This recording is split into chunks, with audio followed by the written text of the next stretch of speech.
Hi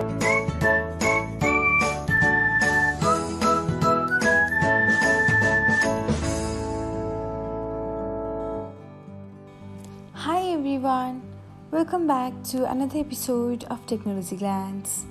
In this video, I'm going to guide you through how you can view the terms of use on threads. So, let's get started. Watch till the end and don't forget to subscribe to Technologyglance by hitting the subscribe button and press the bell icon so that you'll never miss another update. Without further ado, let's get started. First of all, open the Threads app on your device. Now, tap on your profile icon. Next, select the hamburger menu. After that, tap on About and then select Terms of Use. And that's it.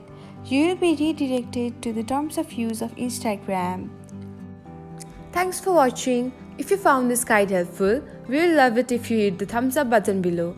We upload great new tech tutorials like this one every day. So, don't forget to subscribe to our channel and hit the bell icon to get an update as soon as we post a video.